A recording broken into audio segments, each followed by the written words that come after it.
I want you to envision that you just got the talk that you've been waiting for. Close your eyes, imagine this for 5 seconds,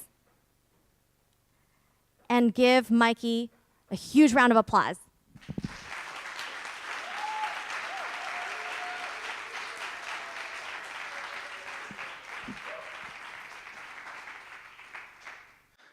Wow, thank you, Kim. That was awesome. The very first consciousness hacking event that we had in San Francisco was well over 3 years ago, and I spoke at that consciousness hacking event to basically introduce the idea of consciousness hacking, to welcome in that first group of people. I think we had about 40 people at our first event. And to give them a sense of what this was all about, what we were going to be exploring together. And I haven't really done that since. And this is going to be, in a sense, nothing new. This is going to be me expressing from one perspective, what is this conversation? What is consciousness hacking? What are we talking about here? And in another sense, there are some new fun things. I'm going to be also going through some of the most interesting trends and technologies that I found in the space happening right now. So I have a list of 10 of those. It's my very own top 10 list. Hopefully it's going to go viral one day, I know it. And then I have some questions. And these are questions that I actually developed teaching my class at Stanford, which is on this topic. And these are some of what I feel are the most provocative, interesting questions that really get at this uncomfortable edges of this intersection of technology and well-being. And then after that, hopefully we're going to have time for discussion and exploration, and hopefully I've poked you enough that there's going to be some people with some burning questions and objections and frustrations, and I love talking about those. So let's dive in. So I want to first start off with what I see as, for me, the broader mission, not just of consciousness hacking, but of everything that I'm doing in the space of technology and well-being and consciousness. And the goal for me is universally accessible tools for transformation. And the UN recently has declared access to information, access to internet as a basic human need. And my hope is that we can actually get to the point where access to the tools that support psychological and spiritual well-being are also considered a basic need. And so I actually want to start off by talking about needs. And so this is often what we think about when we think about needs. This is what we need to survive, right? Food, water, and shelter. But if our goal is just to survive, then we won't. I made that quote up today. And what I mean is that if we're existing in a survival-based mentality, then we're concerned about, we're operating from a basic animal level. We're operating from a place of fear, we're operating from a place of greed, and we're operating from a place of fundamental selfishness. I believe that the higher up that we can go beyond survival, the more we can actually operate from a place of caring for the collective, of caring for each other, of caring for humanity itself. So, beyond the basic survival needs, I think we are familiar, a lot of us, with Maslow's hierarchy of needs. Needs go way beyond food, water, and shelter. We have need for love and belonging, achieving deeper and more meaningful relationships. We have a need for esteem. You've acquired the skills that lead to honor and recognition. We have need for self-actualization. You are living to your highest potential. Recent research into depression found that one of the major causes is kind of obvious. People are lacking a sense of purpose, a sense of meaning in their lives. And beneath that, people are lacking relationships that support a sense of psychological and emotional safety. And we can go down the list, but these basic needs are not just about are not just this icing on the cake.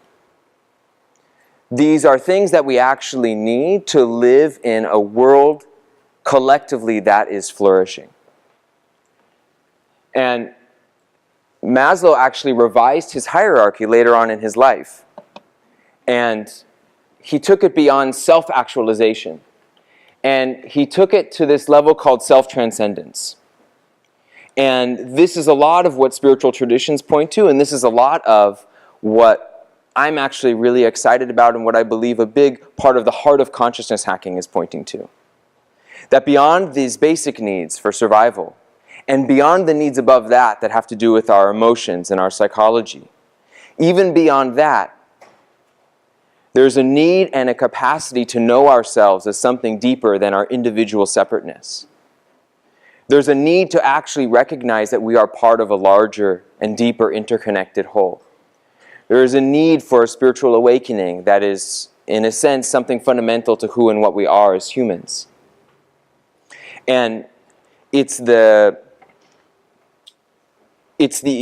accomplishing of these needs, the meeting of these needs, which, for me, is the purpose of consciousness hacking and the greatest thing that we can hope to accomplish as a humanity. And the tough part is, right now our needs are not met. And collectively as a humanity, we're not thriving.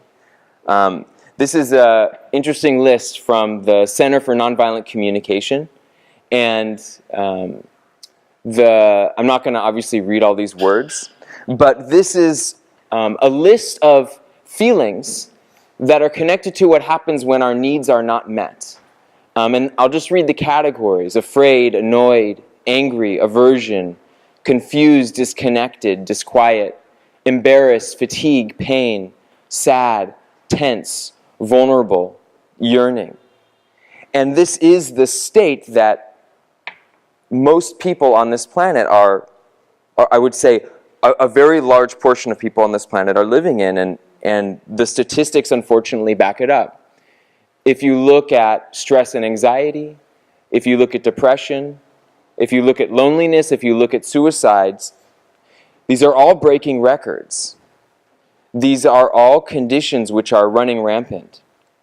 And the primary way that we try to deal with these is through pharmaceuticals, through distraction, through entertainment, through consumption. But none of those things actually help us to meet and satisfy those basic needs that is underneath all of that. But for me, this is not just about having our needs met and feeling better, which is actually really important. For me, this is about something much bigger. There's a quote that I really love from the United Nations, and it says, "Since wars begin in the minds of men, it's in the minds of men that the defenses of peace must be constructed."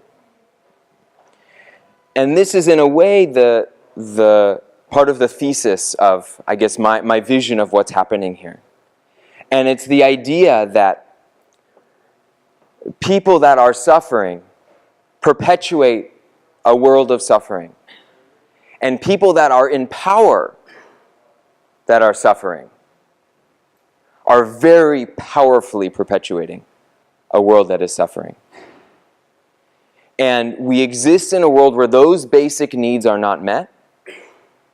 And because of that, people live in pain. And those people are presidents of major countries. Those people are running tech startups. Those people are creating the media and tools and content that is influencing us. And so I believe the greatest potential we have for change is actually change from the inside out. It's actually changing the world by changing human beings. It's actually changing the world by finding the most efficient and most innovative ways to ensure that the needs of human beings are met. That ensures that we can actually find a way to thrive and flourish in this world so that we can perpetuate that in the world. And so you might be wondering, what does this have to do with technology? And for me, technology is surely not the only answer to this, but having an engineering background and being a total geek, it's an answer that I'm really excited about. Because I believe that technology is actually really uniquely positioned to be a solution to this problem. I believe that technology is an incredible tool, an incredible human capacity, an incredible human creation that can help us to meet our needs.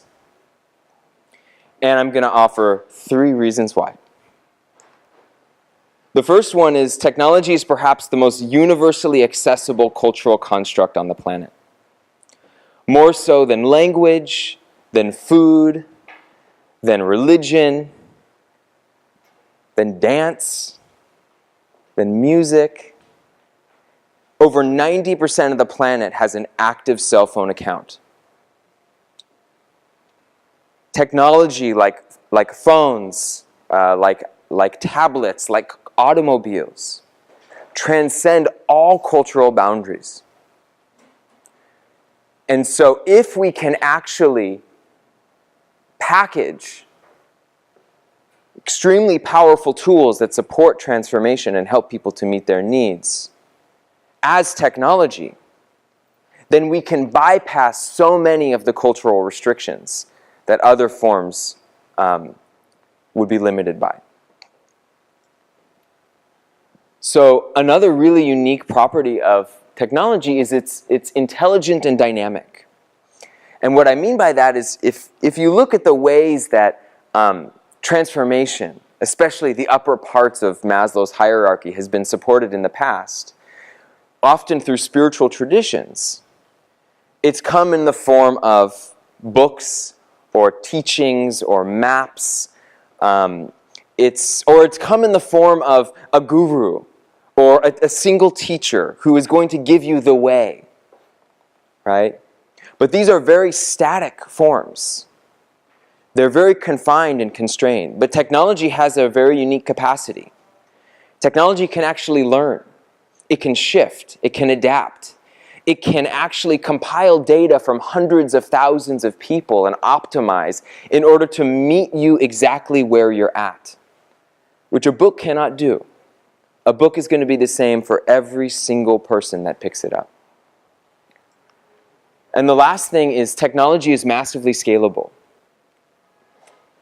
Meaning, if we were to come up, and actually I believe this is already happening in multiple places around the world, as we come up with increasingly effective approaches to supporting human flourishing on the planet using technology, those can be made available on a global scale in a very short amount of time. And that's easy to see. How long does it take when the new iPhone comes out for it to be distributed around the planet? How long does it take when a new app arrives for it to make its way around the world? This is an incredible human capacity that can actually be put to this use.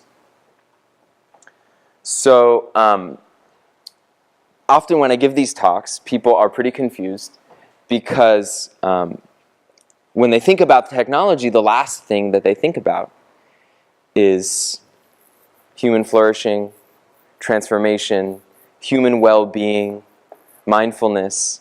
Actually, in many ways, we imagine the opposite of that. And for good reason.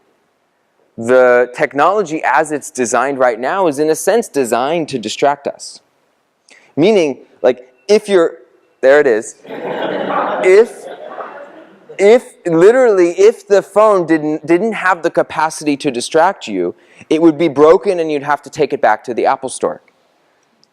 Right? I mean, that's the whole point. It's meant to pull your attention in, and then you're taken on an attentional journey. Right? And put a little differently, you're exposed to attentional warfare. Right? That app is in a desperate competition for your attention. And so this is the technological environment we've created, but this is not an inherent quality of technology. Technology can be anything that we want it to be. Technology is actually an expression of human ingenuity and scientific understanding. But what we have today is more of a reflection of our addiction to information and ultimately our addiction to mind wandering and thought. It's more of a reflection of our collective state of consciousness than it is some inherent limitation of tech. And I would argue actually that the greatest purpose of technology that we could possibly imagine would be in helping every single human being on this planet move their way up the hierarchy of needs, all the way up to self-realization. Because after all, isn't that all we're trying to do here? In a way, isn't that the only purpose of humanity? Collectively evolving ourselves? Shouldn't everything we create be created for that purpose? So for me, technology and science are no different. And to be honest, I think that we're already doing that whether we know it or not.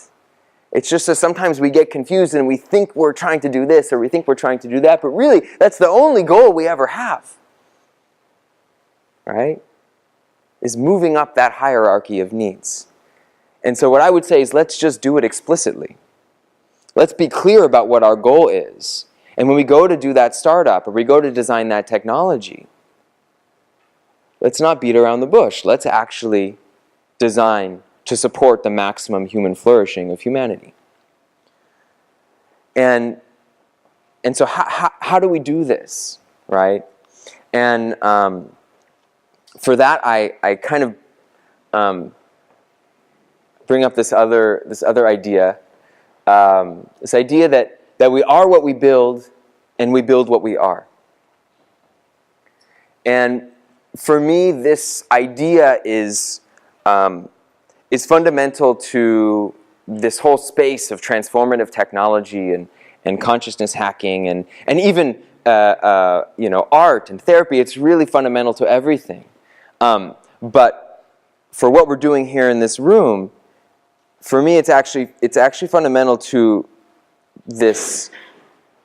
what I call the path of the transformative technologist. And for me, what that means is that as creators, as innovators, as therapists, as anyone who is working to support transformation in the world, it means that as part of that, we actually accept the responsibility that all of our limitations, all of our biases, all of our fears, all of our joy, all of our wisdom, all of our insight, all of our schmutz, as my friend Ronit likes to say, will be baked into anything and everything that we create. And so for me, the way to actually build 100 new technologies that can support human flourishing on the planet would mean to have 100 startups where the individuals in those startups who are engaged in creating these technologies actually embrace the process of creation as a spiritual path. And it doesn't mean they have to pray to some weird god, and it doesn't mean they have to believe in some woo-woo thing. What I mean is that they actually recognize that the more they deal with their shit, the more they can create things in this world that help other people deal with their shit. At one level, consciousness hacking, I would say, is a hub for spiritual innovation. It's a place for people that are really excited about consciousness, excited about mindfulness, excited about meditation, excited about human potential, to come together and say, what's next? What does this look like in a modern context? How do we innovate? How do we get better at this as we change as a humanity? And then even more central to that, my hope is that out of this community sparks a startup, or 2, or 3, or 10, or 20. And this has already been happening over the years. And that they build apps, and they build new VR systems or wearables. Or a therapist comes up with a new idea for how he or she can provide support using some modern approach. Or a school teacher comes up with some interesting way to bring mindfulness into the classroom using an app or something like that. But ultimately, the vision is that it can somehow support innovation being applied to spirituality. Innovation being applied to how we support people in moving up that hierarchy of needs. And so I don't have a long spiel on consciousness hacking.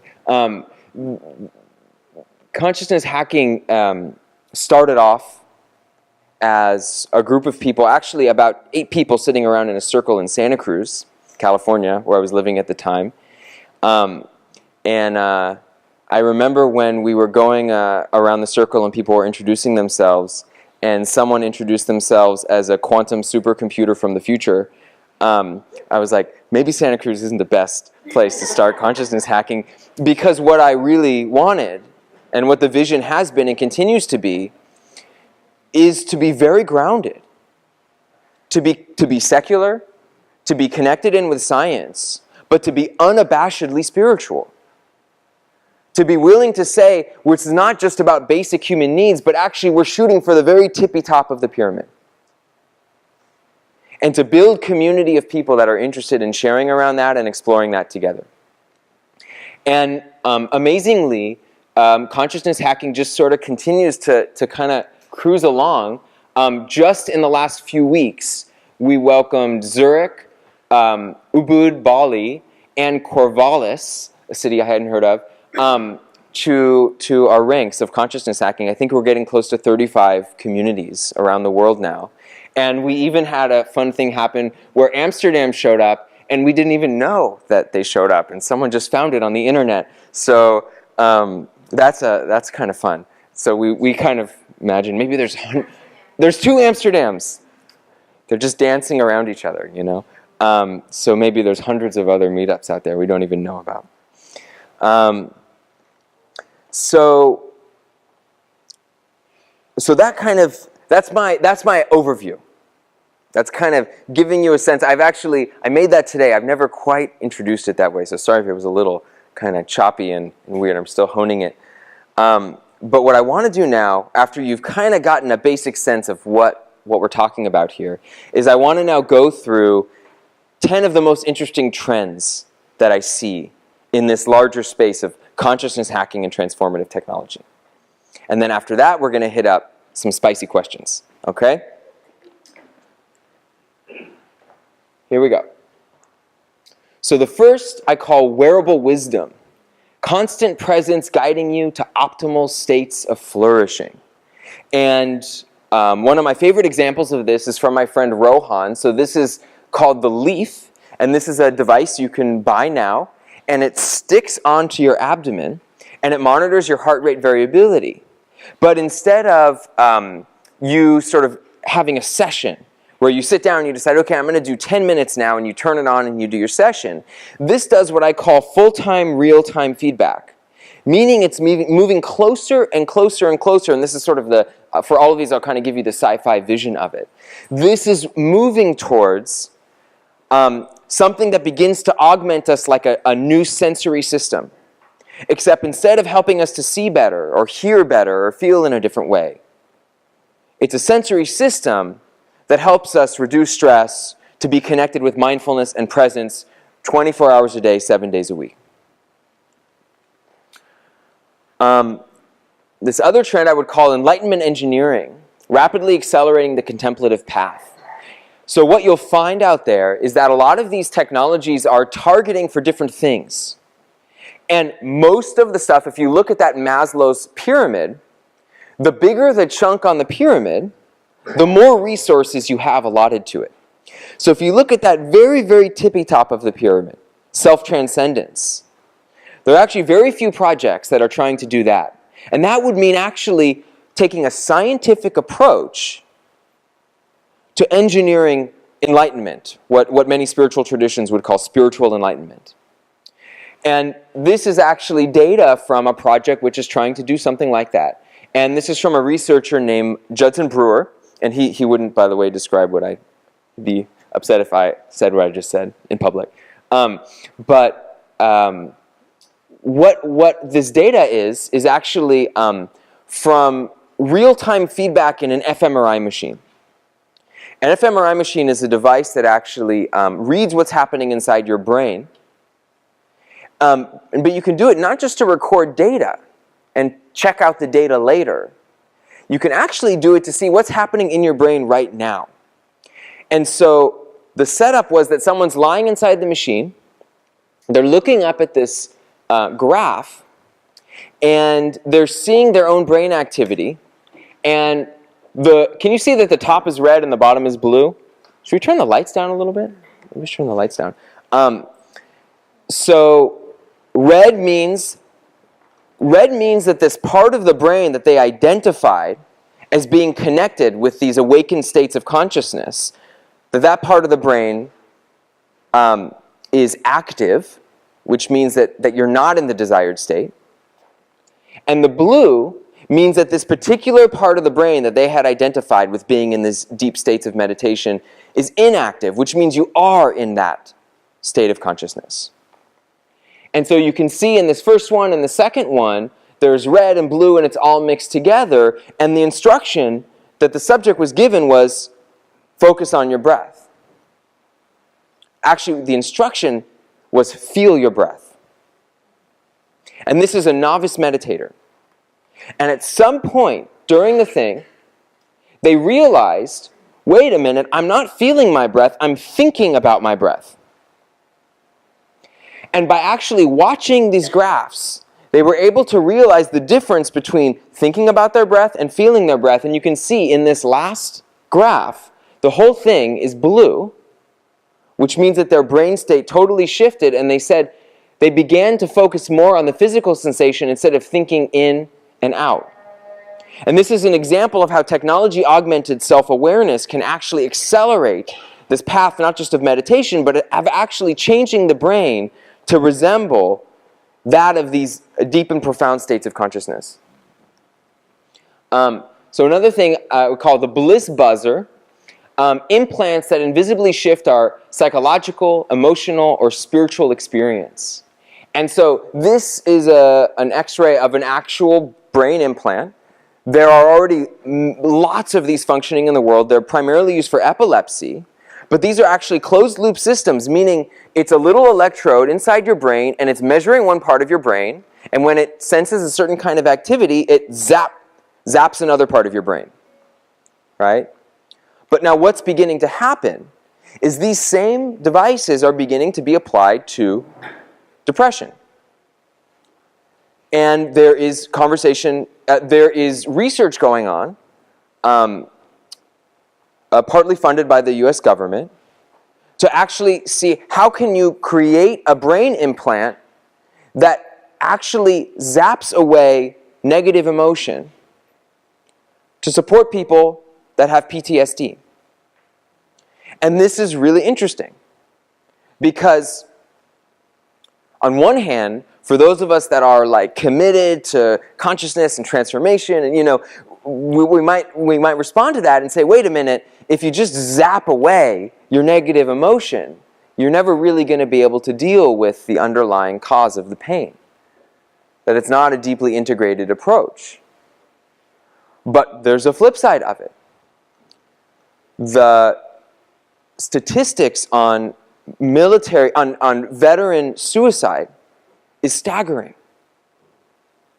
And if a device like this can actually support someone who would otherwise be committing suicide and wouldn't necessarily walk down the arduous path of self-exploration, well, then maybe something like this is actually incredibly useful. Another one category is gamified gurus. The better you score, the better you feel.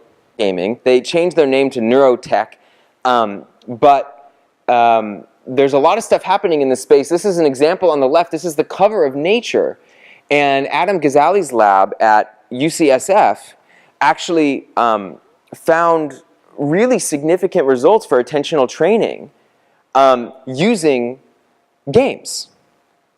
Actually measurably helping people to improve their attentional capacity. But that's just the beginning of what's possible.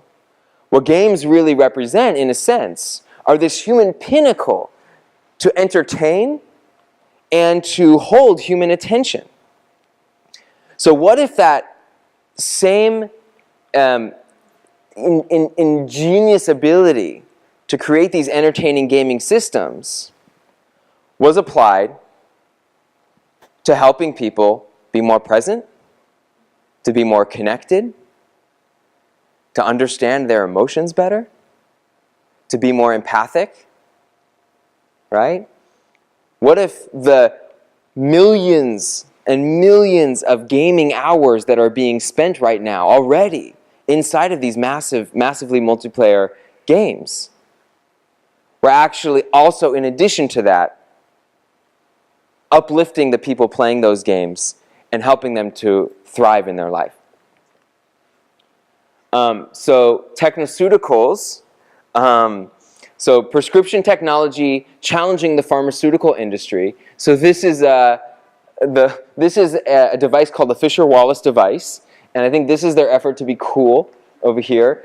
And this is actually an FDA-approved prescription technology that has already been on the market for, I believe, 10 or 15 years or more. And this is a device that is prescribed by doctors for depression. But this is just the beginning. There are a whole bunch of technologies that I know about that are in the pipeline to be approved by the FDA, and I'm sure that I only know about a tip of the iceberg. And so it's very likely that in the next 5, 10, 15 years, when you go to the doctor, and you're coming with anxiety, stress, depression, whatever it might be, that instead of getting prescribed a drug, that you're actually prescribed a technology. And then artificial wisdom, hypersensitive AI therapists, infinitely patient, always available. So this is Sophia on the right, and this is actually part of a project called the Loving AI Project. And the mission of the project is to create an AI system that can support unconditional love and awakening on the planet. And it's a really interesting possibility. The part that I like to imagine is imagine like a simple chatbot, right? And the chatbot's job was to, in the beginning, talk to you a little bit and then maybe give you some really basic advice. Not even give you advice, but just connect you to websites that give you advice, right? But after operating for a year and collecting a lot of data and with developments in AI and a lot of resources put into it, it gets even better at giving you advice. It doesn't just point you to a YouTube video or point you to a website, but maybe it has like a longer conversation with you. And it actually gets to know you a little better. And it can give you pointers that are actually like moderately useful, right? But what if then with even more development in AI, over 2 years, 3 years, 5 years, this AI therapist is actually able to rival the most successful human therapists on the planet. And then what if that AI is now available to anyone in the world that needs it at any time of day to support them? It's infinitely patient and would be unique and dynamic to each person that needs it. And then what happens beyond that? What happens when that AI is designed not just to be a therapist, but to actually be a spiritual guide? What happens when that AI, when its entire mission, the entire thing it's optimized for, is to support self-transcendence and awakening or enlightenment on the planet? What would that mean? What would that mean to have an AI that perhaps in 20 years or 30 years or whatever it is more powerful and smarter than any human, but its entire mission in this world is to support awakening and enlightenment? I don't know. Limitless performance, flow state on demand, technological coffee, perfect focus, creative flow, hyper-productivity.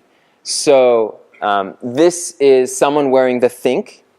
It's a device that actually electrically stimulates your brain, and their original marketing was that it's meant to replace your cup of coffee in the morning and your glass of wine at night. And there are a lot of technologies that are emerging across the spectrum that are designed to help us be faster, stronger, better. And don't get me wrong, I want to be faster and stronger and better. There's no question.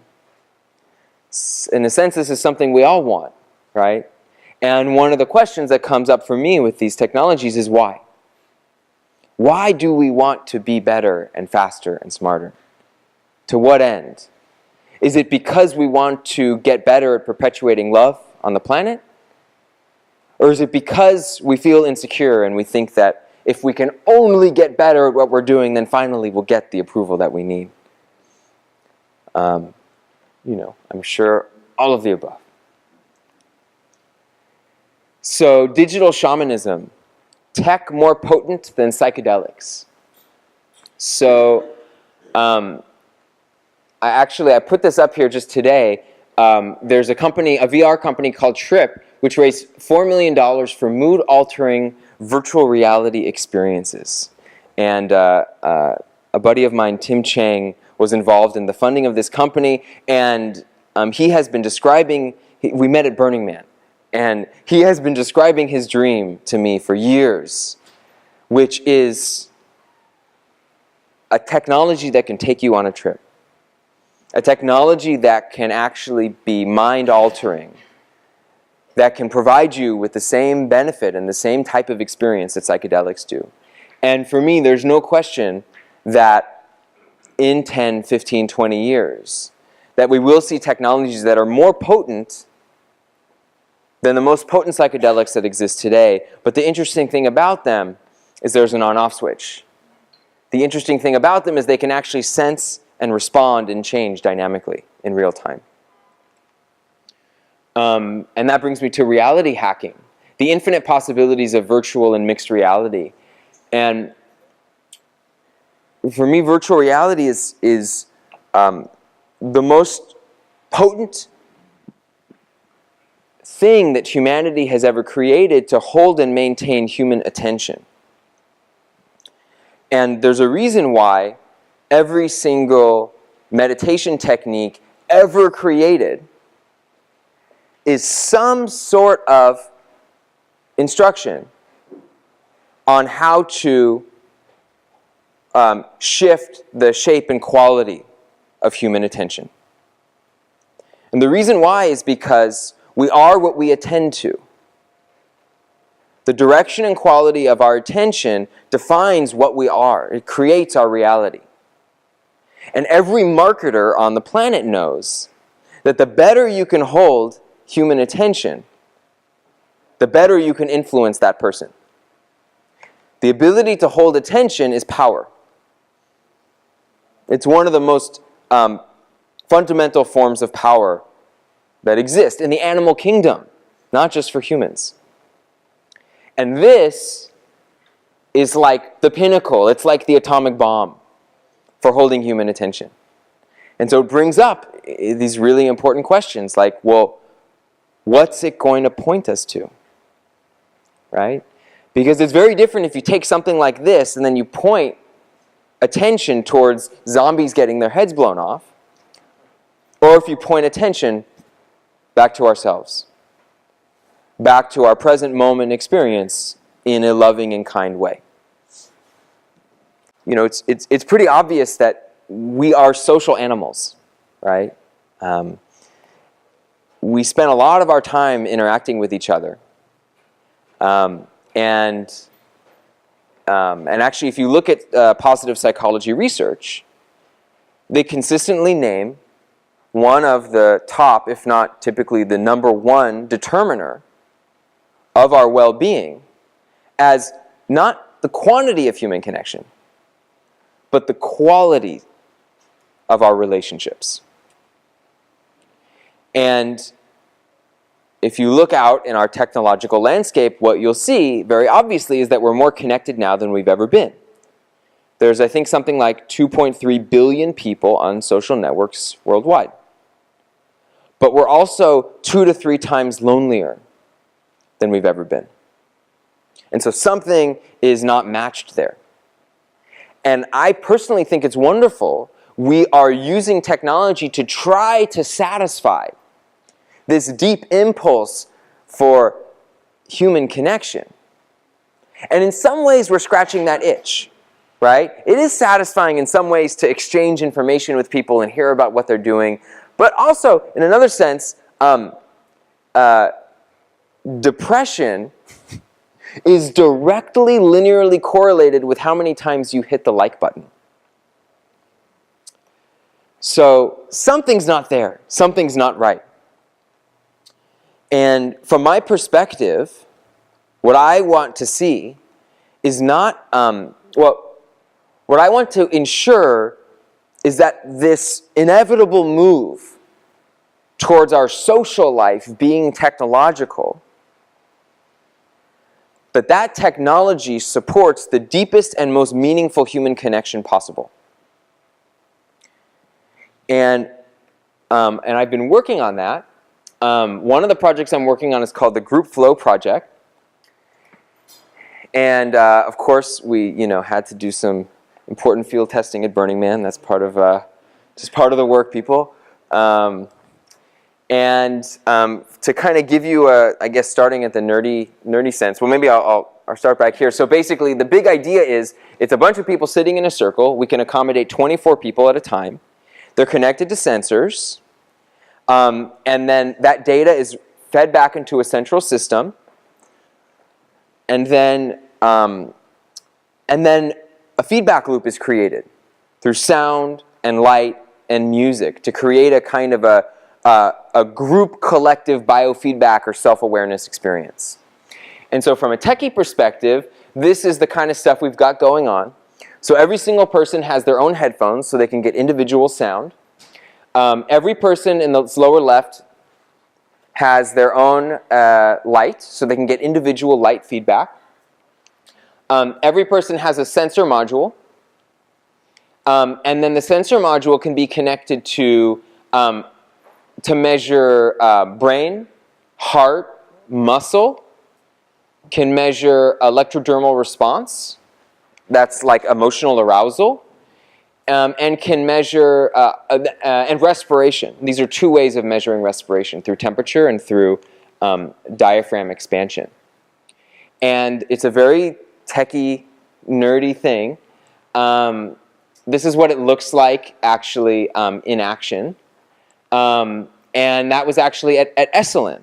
And so in mid-November, we did something that I don't think has been really done before, where we actually ran a very experimental technology-augmented meditation retreat.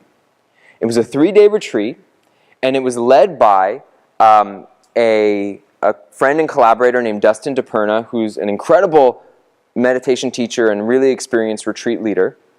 And this was a collaboration between human and technology. And the type of experiences we created, for example, we were like, Dustin might be guiding the group through a tantric heart-based meditation, where people are actually feeling the sensation of their heart in their chest. And then as they do that, the sound of their own heartbeat begins to fade in through their headphones. So they can actually begin to hear their own heart and actually see their heart pulsing.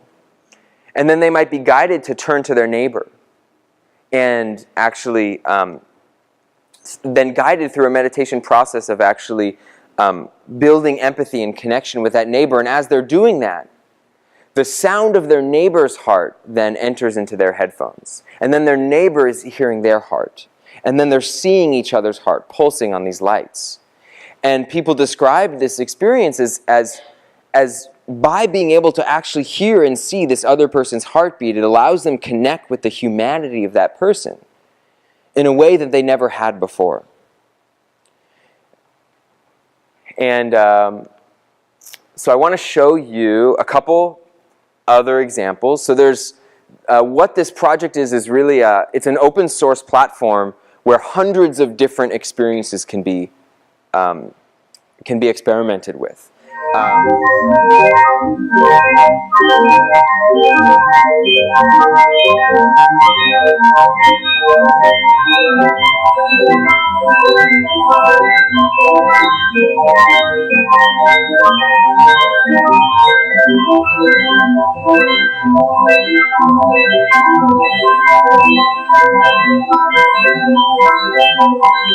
So what you're going to see is this sphere in the middle represent. I need my microphone. The sphere in the middle represents the summation of the breath in the room. It's everyone's breathing just smushed together right in the middle. And what you'll see around the edge are the individual lights, and that's each individual person's breath. In this case, no one is given any instruction to synchronize their breath at all. They're just sitting and paying attention to their breath, and that's it. And what happens naturally and spontaneously through the technology is the entire room begins to converge into a collective synchronized breathing experience. And then you'll hear the soundscape naturally reflects that breathing synchronization as well. All right, can we hit the lights?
With gratitude in our heart. As a matter of principle, I'm open to the vistas, to what you're outlining here, introducing us to. So I want to just share, though, an initial reaction and have a question with it. Without dropping more deeply into the essences of this, it felt kind of like I felt like there was a coldness to this new frontier, like there was a lack of humanity's heart in its, introduction or what have you. And part of what would help me is to understand your personal journey of embodying spiritual journeying, dealing with your own shit, bringing a different being into relationship with this field of expanding, rapidly accelerating technology with all of its possibilities. And that would make it more real for me, because right now just you seem like a whiz kid around technology. And, you know, I found it really a little contradictory to have rapidly accelerating contemplative paths, you know, like, you know, and the more rather like an organically evolving contemplative paths, you know. So why the fastness? Why the, you know, there's something about this that has a hyper impulsivity in it that I'm not trusting, you know. And I want organicness. I want, you know, slowness, just like the movement for slow food, and, you know, slow love of making, and slow a lot of things, slow it down, you know. And rather than accelerate, and rather than super whiz bang, you know, because I can give myself an experience of hearts beating, you know, and sensing, feeling without technology, and I can give myself all kinds of altered states without these technologies. So you've got something to play with there. Yeah, a few things. What it comes down to for me, I guess, on a more personal note, is for me the process of self-discovery has, without a question, become the most central part of my life. And I don't say that like it's a hobby. I say that to mean what I've realized is that there is nothing else. We're only ever facing ourselves. Every challenge, every struggle, every trigger, every issue, ultimately it's us that we're staring at in the face. And so I guess it's become really clear to me that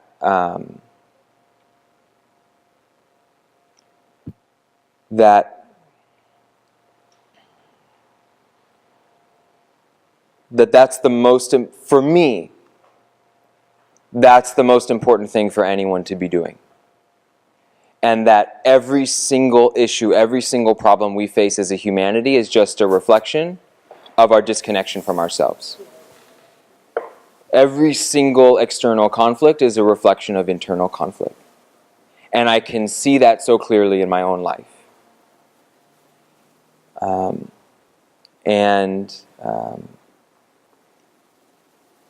And so it's hard for me to imagine a more purposeful thing to be doing than working on and focusing on my own transformation. And I guess it's not enough for me to just be inwardly focused. For me, there's a natural reflection, the inner and the outer. And I'm driven towards having purpose and making change in the world. And there's, I guess, nothing more important, no change I would rather make in this world than supporting that same thing I'm trying to do in myself, supporting that in others. And I'm an engineer. I'm an engineer, and my interest and my skill and my excitement is around technology. And technology for me is no different than art. It's no different than dance. It's no different than meditation techniques. It's no different than any other form of human expression.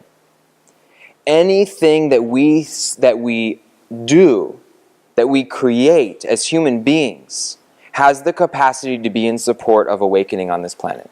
It doesn't matter what it is. You could be a motorcycle repair person. How you show up, what you touch, is perpetuating your intention. And so, for me, not only technology can be a catalyst, a conduit for that, but it has to be. Because it is one of the most influential forces existing on our planet right now. And so this isn't, for me, actually, I'll say it strongly, I'm feeling the passion come up. I feel it's naive to say, well, I don't need technology to do this. That's not the point. The point is that technology is here to stay, and our children are being born into an environment where their waking moments will be mediated in every way by technology. We don't have a choice. We actually have a responsibility. We need to wake up, and we need to actually realize that if we don't design these technologies to support awakening and to support transformation, then we're fucked. They have to.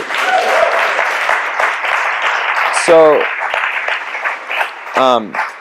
but if we do it from a place of grasping, if we do it from a place of needing it to be faster and needing to get there, and we do it from a place of this sort of goal-oriented attachment and fundamental sense that we're not good enough, well then of course it's not going to work, just like it's not going to work in any other spiritual path.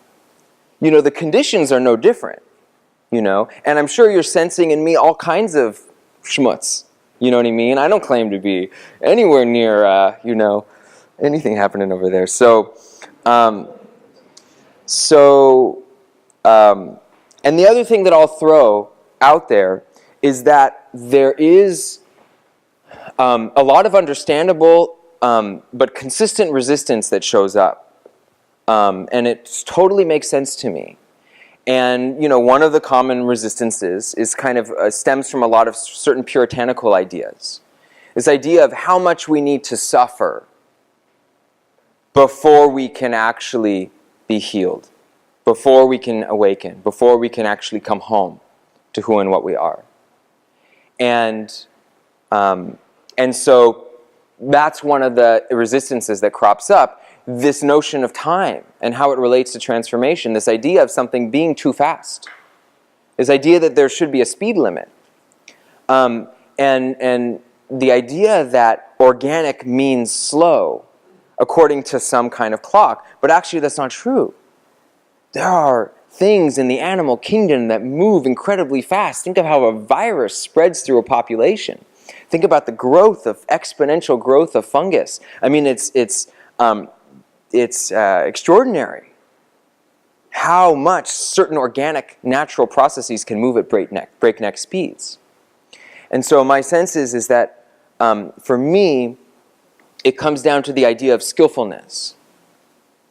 How can we best support transformation and awakening on the planet?